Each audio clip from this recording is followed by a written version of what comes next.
Hello ನಮಸ್ಕಾರ. News 18 ಕನ್ನಡದ digital ಕಾಂಟೆಂಟ್ಗೆ ಸ್ವಾಗತ. ನಾನು ಶರ್ಮಿತಾ ಶೆಟ್ಟಿ. ನೆನ್ನೆ ಮ್ಯೂಸಿಕ್ ಲವರ್ಸ್ಗೆ ಹಾರ್ಟ್ ಬ್ರೇಕಿಂಗ್ ನ್ಯೂಸ್ ಅಂದರೆ ಅದು ಖ್ಯಾತ ಹಿನ್ನೆಲೆ ಗಾಯಕ ಅರಿಜಿತ್ ಸಿಂಗ್ ಅವರ play back singing retirement announcement. ಯಾರು ಊಹೆನೂ ಮಾಡಿರಲಿಲ್ಲ. ಯಾಕಂದರೆ 20 ವರ್ಷದ ಜರ್ನಿಯಲ್ಲಿ ಅರಿಜಿತ್ ಸಿಂಗ್ ಹಾಡಿದ್ದೆಲ್ಲವೂ ಹಿಟ್. ಒಂದು ಕರಿಯರ್ ಸ್ಟಾರ್ಟ್ ಆಗೋ ತನಕ ಒಂದು ಕಷ್ಟಪಟ್ಟಿರ್ತಾರೆ. ನಾವು ತುಂಬ ಸ್ಟೋರಿಗಳನ್ನು, ತುಂಬ ಜನರ ಲೈಫ್ ಕತೆಗಳನ್ನು ಕೇಳಿದ್ದೀವಿ. ಅರಿಜಿತ್ ಸಿಂಗು ಅಷ್ಟೇ ಸ್ಟಾರ್ಟ್ ಮಾಡೋ ತನಕ ಕಷ್ಟಪಟ್ಟಿದ್ದಾರೆ, ಇಲ್ಲ ಅಂತಲ್ಲ. ಸ್ಟಾರ್ಟ್ ಮಾಡಿದ ಮೇಲೆ 20 ವರ್ಷ ಹಿಟ್ ಗೀತೆಗಳನ್ನು ಕೊಟ್ಟಿದ್ದಾರೆ. ಅರಿಜಿತ್ ಸಿಂಗ್ ಹಾಡಿದ್ದೆಲ್ಲವೂ ಹಿಟ್. ಅದು ಹೇಗೆ ಸಾಧ್ಯ ಅಂದರೆ ಅವ್ರ ಪರಿಶ್ರಮ, ಅವ್ರು ಮಾಡಿದಂಥ voice modulation. A man with zero haters ಅಂತಾರಲ್ಲ, ಇದು ಅರಿಜಿತ್ ಸಿಂಗ್ಗೆ ಸ್ಯೂಟಬಲ್. ಯಾಕಂದರೆ ಬಾಲಿವುಡ್ ಮ್ಯೂಸಿಕಲ್ ಕ್ಷೇತ್ರ ಅಂದರೆ ಸಿಕ್ಕಾಪಟ್ಟೆ ಕಾಂಪಿಟೇಷನ್ ಇರುತ್ತೆ. ಅದರಲ್ಲೂ 20 ವರ್ಷ ಹಿಟ್ ಮೇಂಟೈನ್ ಮಾಡೋದಿದೆಯಲ್ಲ, ಅದು ತುಂಬಾ ಕಷ್ಟದ ಕೆಲಸ. ನೀ ಯಾರೇ ಕ್ರಿಕೆಟರ್ಸನ್ನು ಕೇಳಿ, ಎಸ್ಪೆಷಲಿ ವಿರಾಟ್ ಕೊಹ್ಲಿ ಸೇರಿದಂತೆ ಎಲ್ಲ ಕ್ಷೇತ್ರದ ಗಣ್ಯರು, ಇನ್ಕ್ಲೂಡಿಂಗ್ ಬಾಲಿವುಡ್ ಸಿಂಗರ್ಸ್, ನಿಮ್ಮ ಫೇವ್ರೆಟ್ ಸಿಂಗರ್ ಯಾರು ಅಂತ ಕೇಳಿದ್ರೆ ಹೇಳ್ತಾ ಇದ್ದಂಥ ಉತ್ತರ ಅದು ಅರಿಜಿತ್ ಸಿಂಗ್ ಅಂತ. ಕರಿಯರ್ನ ಪೀಕ್ ಲೆವೆಲಲ್ಲೇ ಇದ್ದಾಗಲೇ ಅರಿಜಿತ್ ಸಿಂಗ್ ಪ್ಲೇ ಬ್ಯಾಕ್ ಸಿಂಗಿಂಗ್ಗೆ ಗುಡ್ ಬೈ ಹೇಳಿದ್ದಾರೆ. ಅಂದರೆ ನಿವೃತ್ತಿಯನ್ನು ಘೋಷಣೆ ಮಾಡಿದ್ದಾರೆ. ಈ ನಿರ್ಧಾರ ಅವರು ಇನ್ಸ್ಟಾಗ್ರಾಮ್ ಸೇರಿದಂತೆ ಸೋಷಿಯಲ್ ಮೀಡಿಯಾ ಪ್ಲ್ಯಾಟ್ಫಾರ್ಮ್ನಲ್ಲಿ ಪ್ರಕಟ ಮಾಡ್ತಾ ಇದ್ದಂಗೆ ಕೋಟಿ ಕೋಟಿ ಅಭಿಮಾನಿಗಳು ಇದು ನಿಜಾನಾ, ಯಾಕೆ, ಇವ್ರ ಅಕೌಂಟ್ ಏನಾದರೂ ಹ್ಯಾಕ್ ಆಗಿದೆಯಾ, ಇನ್ನೊಂದ್ಸತಿ ಯೋಚನೆ ಮಾಡಿ ಡಿಸಿಷನ್ ತಗೊಳ್ಳಿ, ಹೀಗೆ 10 ಪ್ರಶ್ನೆಗಳನ್ನು ಕೇಳ್ತಾ ಇದ್ದಾರೆ. ಎಲ್ಲ ಝೋನರ್ ಹಾಡುಗಳನ್ನು ಅರಿಜಿತ್ ಸಿಂಗ್ ಹೇಳಿದ್ದಾರೆ. ಒಂದು ಲಾಂಗ್ ಡ್ರೈವ್, ಒಂದು ಮಾನ್ಸೂನ್ ವೆದರ್, ಹಾಗೆಯೇ ಅರಿಜಿತ್ ಸಿಂಗ್ ವಾಯ್ಸ್ ಇದ್ಬಿಟ್ರೆ ಅದೊಂದು ಹೀಲ್ ಪವರನ್ನು ಕೊಡುತ್ತೆ, ಒಂದು ಸುಖವನ್ನು ಕೊಡುತ್ತೆ, ಒಂದು ಥೆರಪಿಯನ್ನು ಕೊಡ್ತಾ ಇತ್ತು. ಅಫ್ಕೋರ್ಸ್ ಮ್ಯೂಸಿಕ್ ಅಂದರೆ ಥೆರಪಿ, ಅದರಲ್ಲಿ ಅರಿಜಿತ್ ಸಿಂಗ್ ವಾಯ್ಸ್ ಇದ್ದರೆ ಥೆರಪಿನೇ ಅದು. ಏಕಾಂತದಲ್ಲಿದ್ದಾಗ ಬೇಕಾಗ್ತಾ ಇದ್ದಿದ್ದು ಅರಿಜಿತ್ ಸಿಂಗ್ ವಾಯ್ಸ್, ಅವ್ರ ಹಾಡುಗಳು. ಬ್ರೇಕಪ್ ಆದಾಗ ಬೇಕಾಗ್ತಾ ಇದ್ದಿದ್ದು ಮನಸ್ಸಿಗೆ ಮುದ ನೀಡೋದಕ್ಕೆ ಅರಿಜಿತ್ ಸಿಂಗ್ ಅವರ ವಾಯ್ಸ್.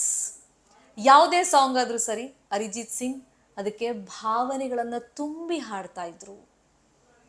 ಎಷ್ಟೋ ಮ್ಯೂಸಿಕ್ ಡೈರೆಕ್ಟರ್ಗಳು ಹೇಳಿರೋದು ಅರಿಜಿತ್ ಸಿಂಗ್ ಬಗ್ಗೆ, ಅರಿಜಿತ್ ಸಿಂಗ್ ವಾಯ್ಸ್ ರೆಕಾರ್ಡ್ ಮಾಡಿದ್ರೆ, ಹಾಡನ್ನು ಹಾಡಿದರೆ ಅದರಲ್ಲಿ ಯಾವುದೇ ಎಡಿಟಿಂಗನ್ನು ನಾವು ಮಾಡ್ತಾ ಇರಲಿಲ್ಲ. ಅಷ್ಟೊಂದು ಪರ್ಫೆಕ್ಟಾಗಿ ಆ ಫೀಲಿಂಗನ್ನು ಅವ್ರು ತುಂಬ್ತಾ ಇದ್ರು ಅಂತ.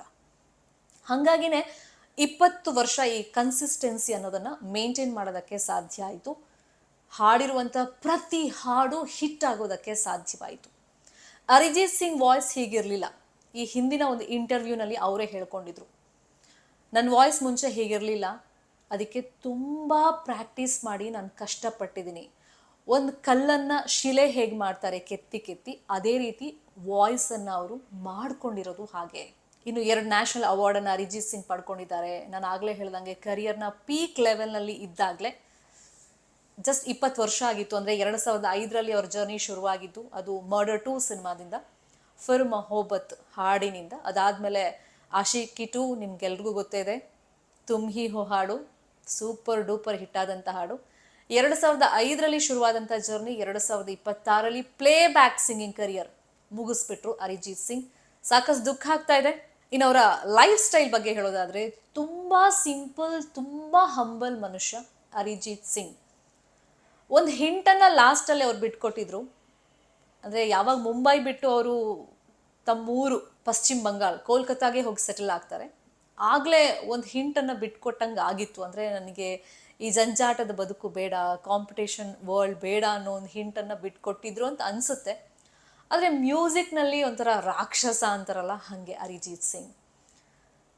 ಸೊ ತುಂಬ ಸಿಂಪಲ್ ಮನುಷ್ಯ, ಸಿಂಪಲ್ ಲೈಫ್ ಸ್ಟೈಲ್, ಕೋಟಿ ಕೋಟಿ ದುಡ್ದಿರ್ಬೋದು. ಬಾಲಿವುಡ್ನ the most happening singer, in fact number 1 singer ಅಂದರೂ ತಪ್ಪಾಗೋದಿಲ್ಲ.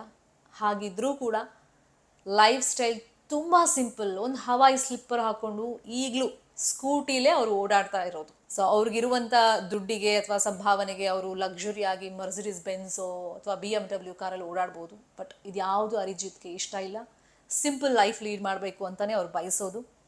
ಹಾಗಾಗಿ ಮುಂಬೈ ಬಿಟ್ಟು ಅವರು ತಮ್ಮ ಊರಿಗೆ ಶಿಫ್ಟ್ ಆಗಿದ್ದಿದ್ದು. ಇನ್ನು ಅರಿಜಿತ್ ಸಿಂಗ್ ಬಗ್ಗೆ ಗೊತ್ತಿಲ್ಲದೆ ಇರೋ ವಿಷಯ ಅಂದರೆ, ಯೂಶಲಿ ನಮ್ಗೆ ಅನ್ಸೋದು ಒಂದು ಸಕ್ಸಸ್ ಸಿಕ್ಕಿದ ಮೇಲೆ ಅರಿಜಿತ್ ಸಿಂಗ್ ಅಂತ ಸಿಂಗರ್ಗೆ ಕೋಟಿ ಕೋಟಿ ದುಡ್ಡು ಬರುತ್ತೆ, ಒಂದು ಕಾನ್ಸರ್ಟ್ ಮಾಡಿದ್ರೆ ಸಾಕು ಅದರಿಂದ ಕೋಟಿ ಕೋಟಿ ದುಡ್ಡು ಬರುತ್ತೆ, ಲೈಫನ್ನು ಬಿಂದಾಸಾಗಿ ಲೀಡ್ ಮಾಡ್ಬೋದು, ಫಾರಿನ್ ವೆಕೇಷನ್ಗೆಲ್ಲ ಹೋಗ್ಬೋದು ಅಂತೆಲ್ಲ. ಬಟ್ ಅವರೊಂದು ಚಾರಿಟಿಯನ್ನು ಮಾಡ್ಕೊಂಡಿದ್ದಾರೆ, ಅವ್ರ ಊರಲ್ಲೇ ಹಾಸ್ಪಿಟಲ್ಗಳನ್ನು ಕಟ್ಸ್ಕೊಟ್ಟಿದ್ದಾರೆ ಬಡವರಿಗೋಸ್ಕರ. ಬಡತನ ಇದೆ ಅಥವಾ ಕಷ್ಟ ಇದೆ ಅಂತ ಬಂದವ್ರಿಗೆ ಸಹಾಯ ಹಸ್ತವನ್ನು ಚಾಚಿದ್ದಾರೆ. ಆ ದುಡ್ಡನ್ನೆಲ್ಲ ಬಡವರಿಗೆ ಅಂತಾನೆ ಹಂಚ್ತಾರೆ. ಅಂದರೆ ದುಡ್ಡಿನ ಮೇಲೆ ಯಾವುದೇ ವ್ಯಾಮೋಹ ಇಲ್ಲದೆ ಇರುವಂಥ ವ್ಯಕ್ತಿ ಈ ಅರಿಜಿತ್ ಸಿಂಗ್. ಅರಿಜಿತ್ ಸಿಂಗ್ ನಾನು ಅನ್ನಲ್ಲ, A man with A zero haters. ಯಾರು ಅವ್ರನ್ನ ಹೇಟ್ ಮಾಡೋಕ್ಕೆ ಚಾನ್ಸೇ ಇಲ್ಲ. ಆದರೆ ಸಲ್ಮಾನ್ ಖಾನ್ ವಿಷಯದಲ್ಲಿ ಒಂದು ಕಾಂಟ್ರವರ್ಸಿ ಆಯಿತು. ಸೊ ವೇದಿಕೆ ಮೇಲೆ ಅವ್ರಿಗೆ ಅವಾರ್ಡ್ ಕೊಡೋಕ್ಕೆ ಕರೆದಂಥ ಆ ಟೈಮ್ನಲ್ಲಿ ಸಲ್ಮಾನ್ ಖಾನ್ ಅವ್ರು ನಿರೂಪಣೆ ಮಾಡ್ತಾಯಿದ್ರು. ಆಗ ನೀವು ನಮಗೆ ನಿದ್ದೆ ಬರೆಸ್ಬಿಟ್ರಿ ನಿಮ್ಮ ಆ್ಯಂಕರಿಂಗಿಂದ ಅಂತ ಹೇಳಿದ್ದನ್ನು ಸಲ್ಮಾನ್ ಖಾನ್ ತುಂಬ ಪರ್ಸ್ನಲ್ ಆಗಿ ತೊಗೊಂಡ್ರು. ಆಗಿಂದ ಒಂದು ಕಾಂಟ್ರವರ್ಸಿ ಶುರುವಾಯಿತು. ಸಲ್ಮಾನ್ ಖಾನ್ ಸಿನಿಮಾಗಳಿಂದ ಅರಿಜಿತ್ ಸಿಂಗ್ ಅವರನ್ನು ದೂರ ಇಟ್ಟರು. ಅಂದರೆ ಸಲ್ಮಾನ್ ಖಾನ್ ಪರ್ಸ್ನಲ್ಲಿ ಟಾರ್ಗೆಟ್ ಮಾಡಿದರು ಅರಿಜಿತ್ ಸಿಂಗ್ನ ಅಂತ ಚರ್ಚೆ ಆಗ್ತಿರೋ ಬೆನ್ನಲ್ಲೇ 2016ರಲ್ಲಿ ಒಂದು ಭಾವನಾತ್ಮಕವಾಗಿ ಪೋಸ್ಟನ್ನು ಸಲ್ಮಾನ್ ಖಾನ್ ಕುರಿತಂತೆ ಅರಿಜಿತ್ ಹಾಕ್ತಾರೆ. ಅಂದರೆ ಎಲ್ಲ ಪ್ಲ್ಯಾಟ್ಫಾರ್ಮ್ನಲ್ಲೂ ಸಾರಿ ಕೇಳ್ತಾರೆ ಅರಿಜಿತ್ ಸಿಂಗ್. ಆದರೆ ಸಲ್ಮಾನ್ ಖಾನ್ ಅದನ್ನು ಅಕ್ಸೆಪ್ಟ್ ಮಾಡುವಂಥ ಮನಸ್ಥಿತಿಲಿ ಇರಲ್ಲ. ಆಗ 2016ರಲ್ಲಿ ಸೋಷಿಯಲ್ ಮೀಡಿಯಾ ಥ್ರೂನೇ ಒಂದು ಪೋಸ್ಟ್ ಹಾಕ್ತಾರೆ. ಸಲ್ಮಾನ್ ಖಾನ್ ಅವರಿಗೆ ಮತ್ತೆ ಸಾರಿಯನ್ನು ಕೇಳಿ, ಬಹುಶಃ ನಾನು ನಿಮ್ಮ ಹಾಡನ್ನು ಕೊನೆಯದಾಗಿ ಹಾಡಿ ರಿಟೈರ್ಮೆಂಟ್ ತಗೋತೀನಿ ಪ್ಲೇಬ್ಯಾಕ್ ಸಿಂಗಿಂಗಿಂದ ಅಂತ ಆವಾಗಲೇ ಹೇಳಿರ್ತಾರೆ. ಅದು 2016ರ ಪೋಸ್ಟ್. ಅದರಂತೆ ಅರಿಜಿತ್ ನಡ್ಕೊಂಡ್ರಾ ಅಂತ ಇವಾಗ ಚರ್ಚೆ ಶುರುವಾಗಿದೆ. ಕಾರಣ ಸಲ್ಮಾನ್ ಖಾನ್ ಅವರಿಗೆ ರೀಸೆಂಟಾಗಿ ಹಾಡು ಹೇಳಿದ್ದಾರೆ ಅರಿಜಿತ್ ಸಿಂಗ್ ಅವರು. ಅಂದರೆ ಸಲ್ಮಾನ್ ಖಾನ್ ಅವರಿಗೆ ತಮ್ಮ ತಪ್ಪಿನ ಅರಿವಾಗಿ ಅವ್ರ ಬಾಂಡಿಂಗ್ ಮತ್ತೆ ಸರಿ ಹೋಗಿದೆ.